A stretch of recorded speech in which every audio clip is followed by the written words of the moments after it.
Oi, pessoal. Eu vou fazer a correção do capítulo 8, e a gente vai começar a corrigir a partir da página 59, porque a parte dos persas já foi corrigida em aula, ok? E enquanto eu estiver corrigindo, vocês podem pausar o vídeo para, se for necessário, copiar a questão, se vocês erraram, copiar a questão, porque eu vou seguir, mas só vocês pausarem o vídeo. E outra coisa, mesmo com a correção, surgir alguma dúvida, vocês podem me falar durante as aulas, ok? Me perguntar durante as aulas.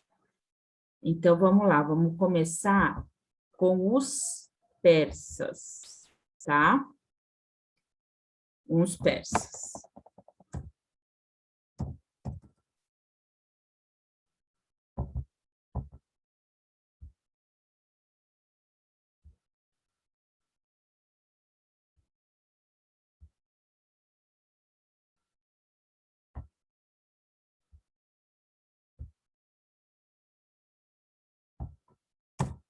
Isso.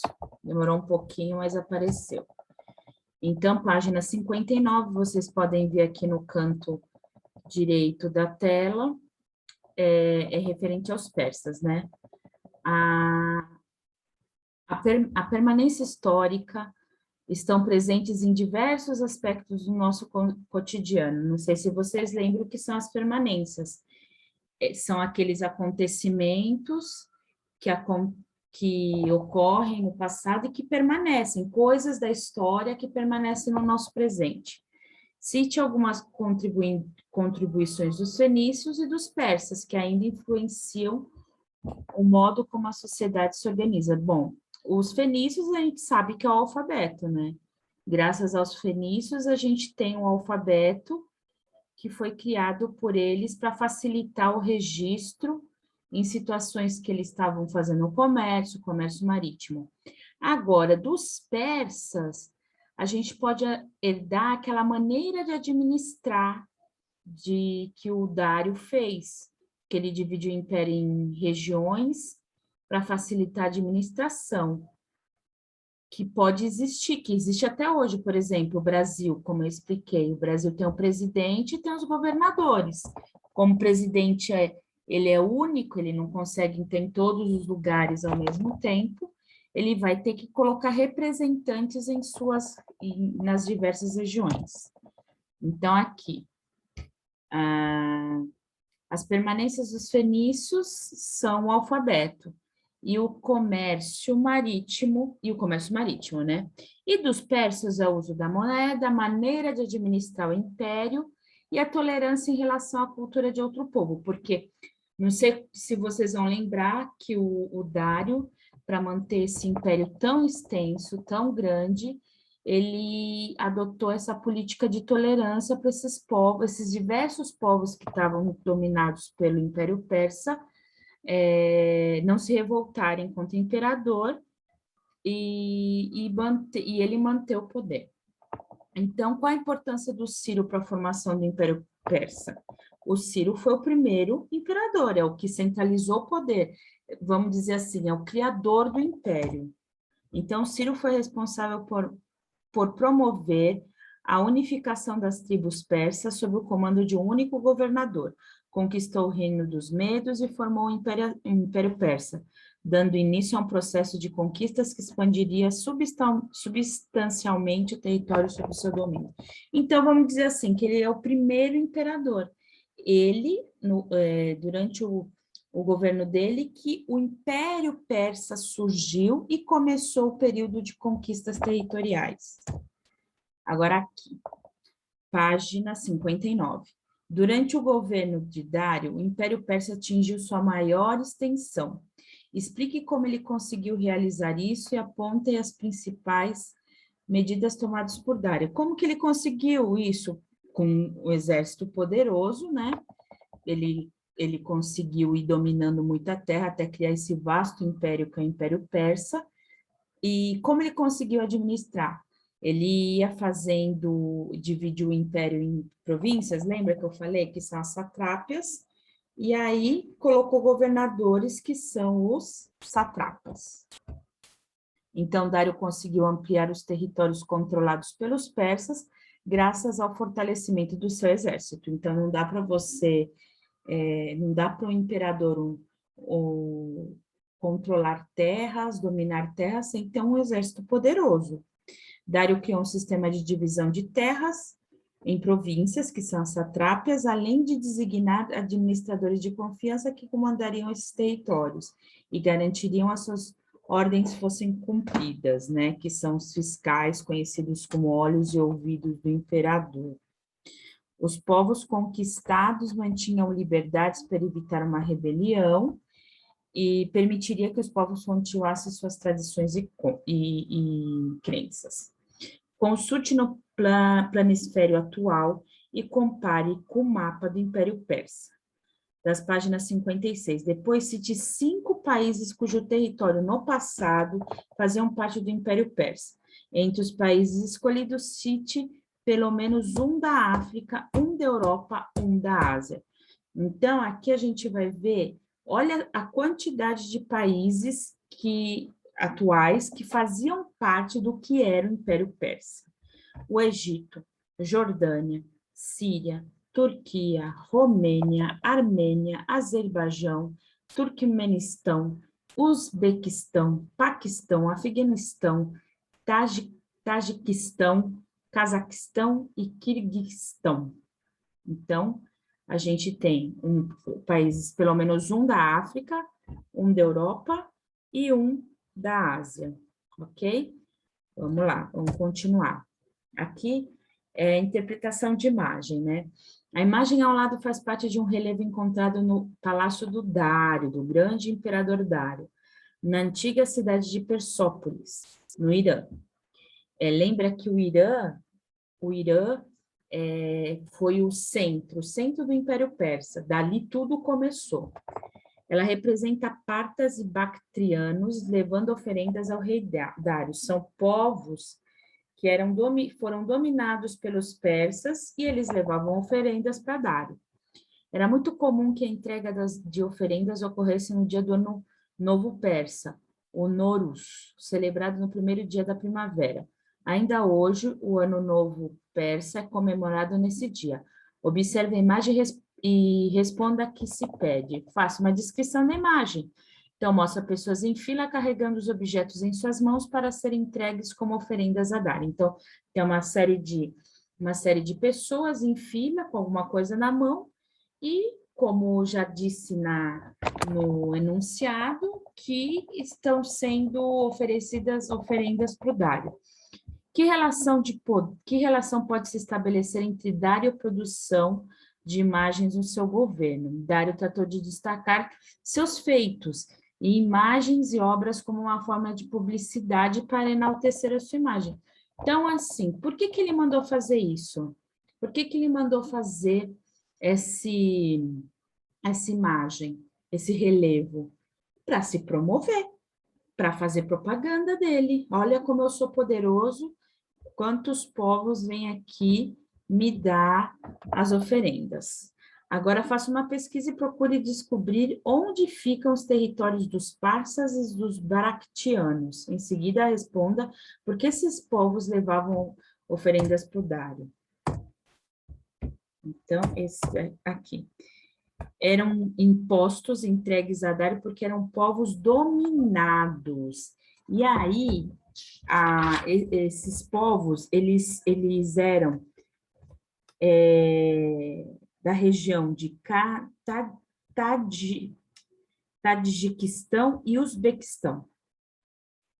Então, é Tadjiquistão, eu vou escrever aqui, que esqueci. Esses dois povos faziam parte do país.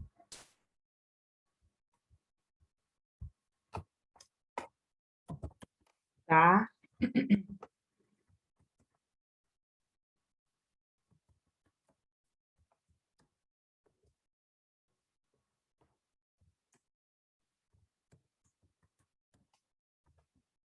E por que eles estão entregando oferendas?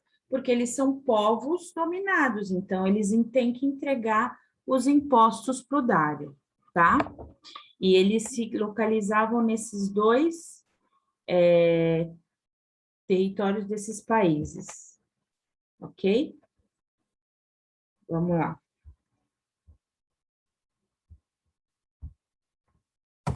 Bom, agora a gente vai para as questões dos hebreus e para as últimas questões do capítulo, ok?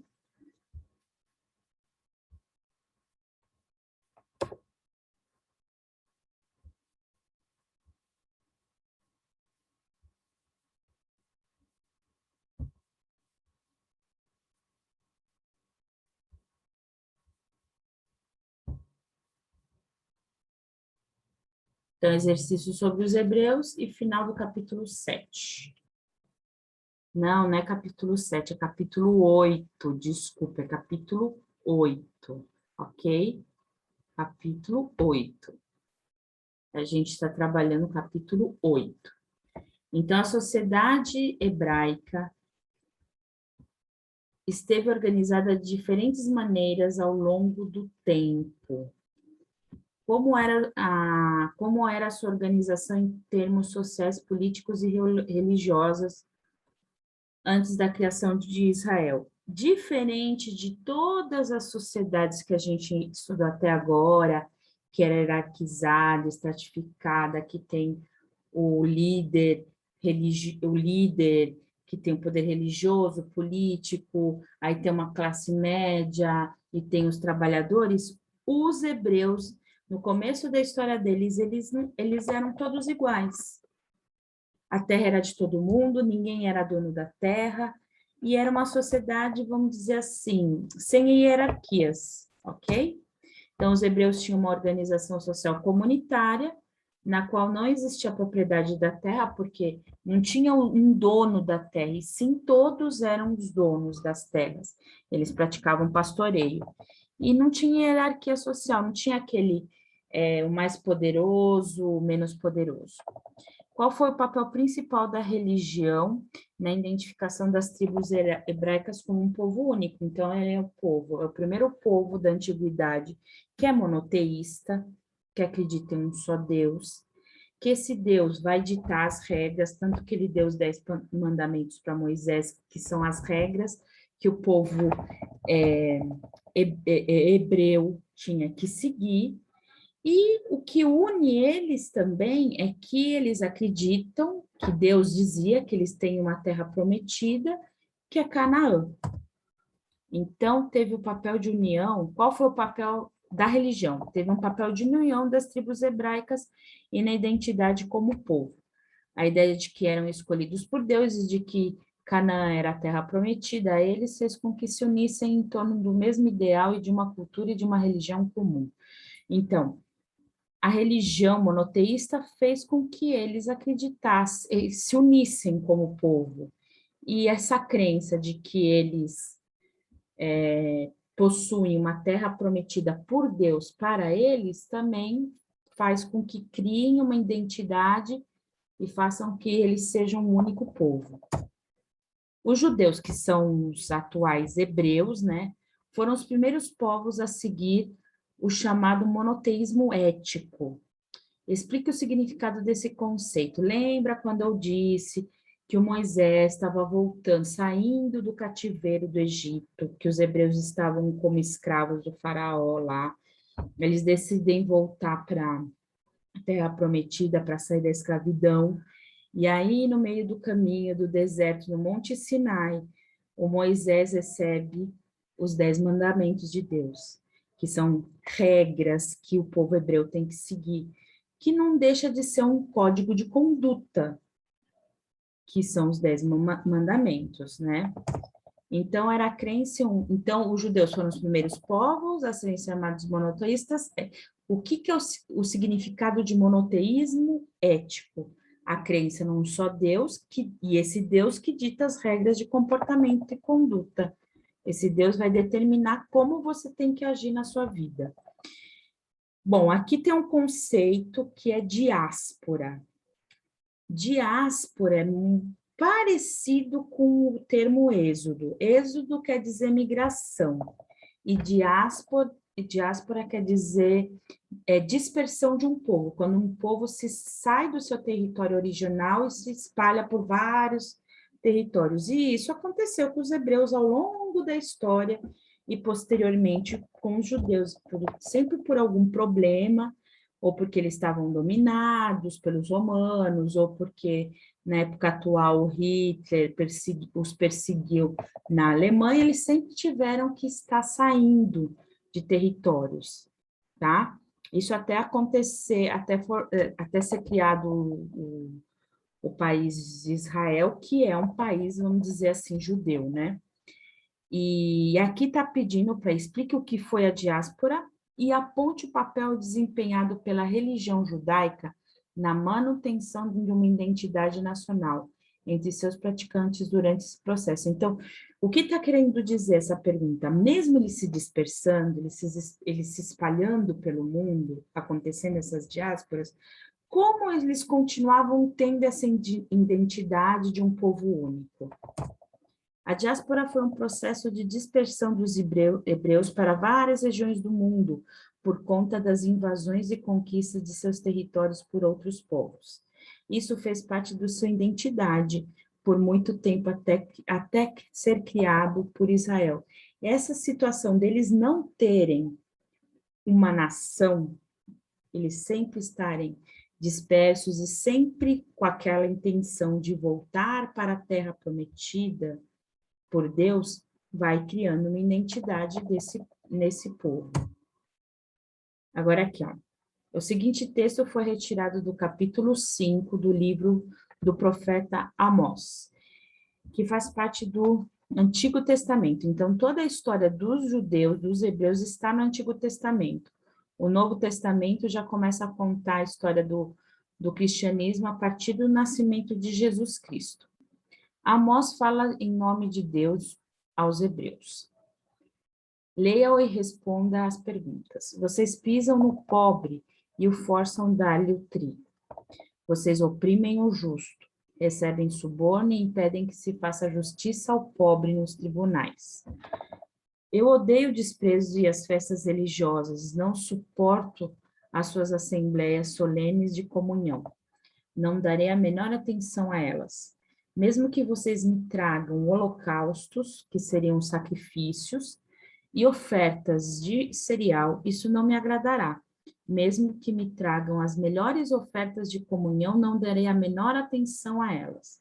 Afastem de mim o som das suas canções, as músicas de suas liras. Então, esse profeta está fazendo uma crítica. Então, lá vem as perguntas.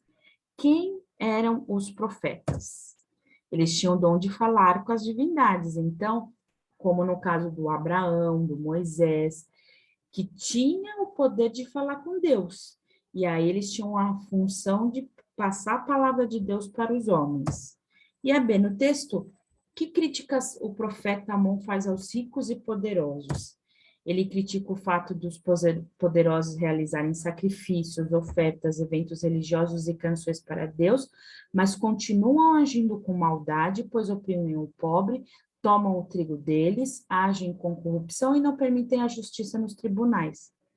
Então, para o Amós é o seguinte, não adianta nada você dá uma de bonzinho, que você segue todos os preceitos religiosos, mas na hora de extorquir o pobre, não tem nem dó nem piedade e eles não têm nem direito de reclamar. Agora aqui, as questões, página 67, as questões de alternativa. São as questões finais do capítulo. Os povos da Antiguidade Oriental, é correto afirmar que a agricultura foi o principal fator de enriquecimento dos hebreus? Não, lembra que eu disse que os hebreus eles eram pastores, não agricultores. Então, essa não é. A religião constitui a principal herança deixada pelos egípcios e que provém dali vem o monoteísmo judaico? Não, eles eram politeístas, os egípcios. O comércio marítimo marcou a presença histórica dos fenícios, que estabeleceram contato com diversos povos ao longo da costa do Mediterrâneo? Pode ser, vamos lá. A guerra de conquista foi a principal característica dos sumérios, que são os mesopotâmicos, o povo que construiu um império. Não, quem construiu o império foram os persas, não foram os sumérios, os mesopotâmicos. A escrita cuneiforme, o mais importante registro de escrita produzida pelos persas? Não, pelos mesopotâmicos. Então, aqui é letra C. Em relação aos povos da antiguidade, é correto afirmar que os assírios foram submetidos por Nabucodonosor? Não, Nabucodonosor era um rei da Mesopotâmia, e os assírios são o povo da Mesopotâmia, e o Nabucodonosor submeteu os hebreus. Os fenícios foram criadores do alfabeto? Pode ser, vamos lá. Os hebreus criaram o quadro religioso caracterizado pelo politeísmo? Não, eles eram monoteístas. Os egípcios estabeleceram em 300 a.C. o Código de Hammurabi? Não, quem criou o Código de Hammurabi foi na Mesopotâmia.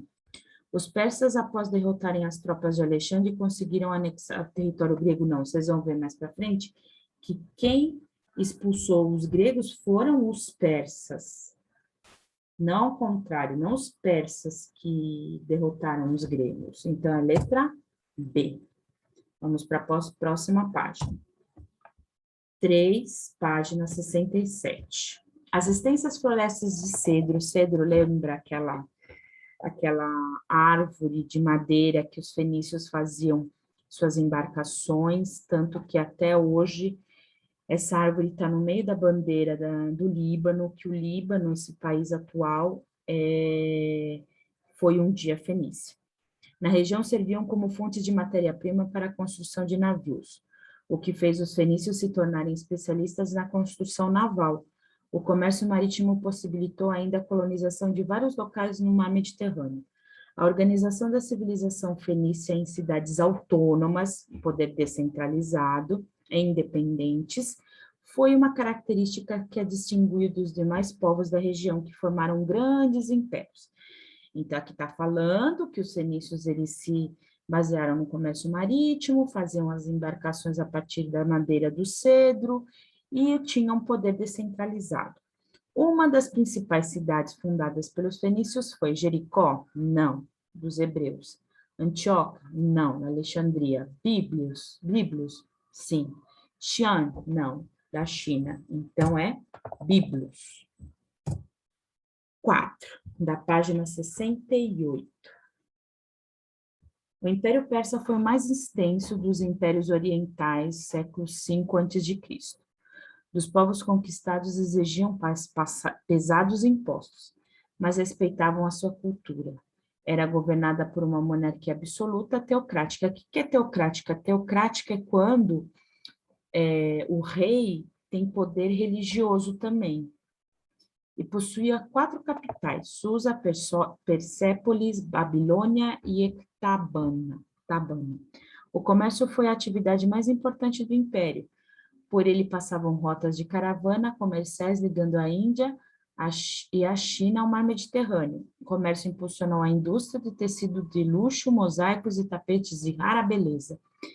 Ainda sobre a expansão do Império Persa, afirma-se que atingiu sua extensão máxima no governo do Ciro não. Ciro, ele começou a expansão, não foi ele que chegou ao limite máximo. Chegou ao auge com Cambises? Não, foi com Dário. Alcançou seu apogeu, seu melhor momento, estava no seu maior extensão no Dário? Foi no Dário. E aqui ele fala assim, que abrangeu o mundo antigo, sobretudo depois de Xerxes derrotar os gregos. Não, os gregos derrotaram Xerxes. Então, a letra C. 5, página 68. Os persas foram, na antiguidade, um dos povos mais importantes a ocupar a região da Mesopotâmia.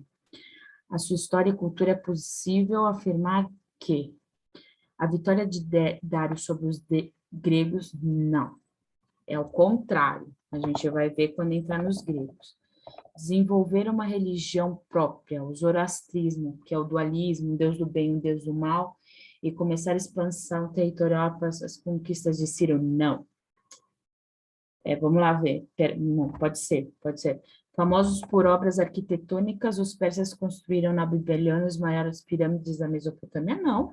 Nossa, fez um balaio de gato aqui, né?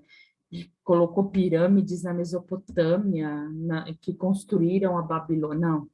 O declínio do Império Persa foi marcado pela derrota dos Xerxes para os assírios? Não, foi para os gregos. Adotando uma religião que opunha de forma maniqueísta o bem e o mal, os persas dominaram o comércio mediterrâneo após conquistar o Egito, a Ásia Menor, a Macedônia, sob a liderança de Nabucodonosor? Não. Letra B. Então, ele tinha religião dualista, criada por Zoroastro, por isso que tem o nome zoroastrismo, e eles começam a expansão no Ciro, chegam no seu auge no reino de Dário I. 6. Segundo o historiador Jaime Pinsky, o grande legado dos hebreus e do judaísmo foi a concepção de um Deus que não se satisfazia em ajudar os exércitos, mas que exigia um comportamento ético por parte de seus seguidores. Um Deus pouco preocupado em ser objeto de idolatria das pessoas e com o sacrifício de animais imolados em seu holocausto, mas muito mais comprometido com problemas vinculados à exclusão social, à pobreza, à fome e à solidariedade. A partir desse texto, é correto afirmar que a preocupação dos hebreus com a religião relacionava-se apenas com o desejo de ter um bom desempenho na guerra? Não. Eles são preocupados que existem as normas, existem os 10 mandamentos e devemos seguir esses 10 mandamentos, essas normas de conduta. A religião criada pelos judeus, hebreus, né, foi marcada por grande preocupação com os atos dos seus seguidores, sim. Tanto que existem as normas e têm que ser seguidas, né? Dentro da concepção judaica, mais importante que oferecer sacrifícios era um comportamento ético, sim. Mais do que a história do reino, o estudo da história dos hebreus é importante por ser a primeira vez que tem uma religião monoteísta, ética, sim. Então, a 2, a 3 e a 4 estão corretas, que é a letra B. 7. Verdadeiro ou falso, depois a gente tem que arrumar as que estão falsas. O maior legado dos hebreus foi a construção de um grande império? Não, foi o monoteísmo. A importância da história da civilização hebraica é principalmente a criação de uma religião monoteísta ética, ou seja, uma religião que se deve praticar princípios de justiça, fraternidade e respeito? Verdadeiro. Os antigos hebreus se caracterizam como um povo nômades? Não. Eles vão ser nômades durante um período, mas quando eles voltam para a Guerra Prometida definitivamente, aí eles se tornam sedentários, tanto que eles até criam o reino de Israel, de Judá, etc. As maiores religiões monoteístas do mundo têm como base o monoteísmo, as maiores religiões monoteístas do mundo têm que base... Não. Vocês vão ver o ano que vem, principalmente, que uma grande religião monoteísta... Não, é verdade, tá certo. É a crença, não que são deuses diferentes, tá certo, é verdadeiro. Sempre as religiões monoteístas que vocês vão ver daqui para frente são religiões que acreditam em um Deus único. São deuses diferentes, por exemplo, os muçulmanos eles são monoteístas, acreditam em Alá. São nomes diferentes, mas se baseiam no monoteísmo. E aí, consertar as duas. O maior legado é o monoteísmo, e começaram nômades, mas por volta de 1230 a.C. já eram sedentários. Agora a última. Entre os hebreus da antiguidade, os profetas eram considerados mensageiros de Deus. Os profetas, eles tinham esse dom, né, de falar com Deus, então eles tinham a função de levar a palavra de Deus aos homens, lembrando ao povo as demandas da justiça e da lei dadas por Javé. Isaías, um dos profetas dessa época, em nome de Javé, proclamou. Então, Isaías Um profeta dando as ordenações de Deus. Ai dos que decretam leis injustas, dos que escrevem leis de opressão, para negarem a justiça aos pobres, para arrebatarem o direito aos aflitos do meu povo, a fim de despojarem as viúvas e roubarem os órfãos. Ai dos que ajuntam casa a casa, reúnem campo a campo até que não haja mais lugar, e ficam como únicos moradores no meio da terra. É uma crítica feita, de novo, como fez aquele profeta Amós, é uma crítica feita aos governadores que acumulam riquezas a partir da cobrança de impostos dos governadores. Esse pronunciamento do profeta Isaías está ligado a uma época da história hebraica. Aí, a época de Isaías é quando eles já voltaram, eles já saíram do Egito, já chegaram na Terra Prometida e já estabeleceram um reino lá, depois de Davi. A saída dos hebreus do Egito sob o comando de Moisés e o estabelecimento em Canaã, conquistando terras e povos ali habitavam. A imigração para Egito, não. A formação de uma aristocracia que enriquecera com o comércio e a apropriação de terras dos camponeses endividados. A conquista de Jerusalém, quando os hebreus, então, escravos, conseguiram fugir. Então, é a letra C, foi quando já era um reino estabelecido e a elite, a aristocracia, já estava explorando os trabalhadores. Não era no período do êxodo, como está falando nas outras questões. Bom, pessoal, então, espero que vocês corrijam e se surgir alguma dúvida, só vocês falarem comigo que eu vou esclarecer essa dúvida para vocês, ok? Beijos, até mais.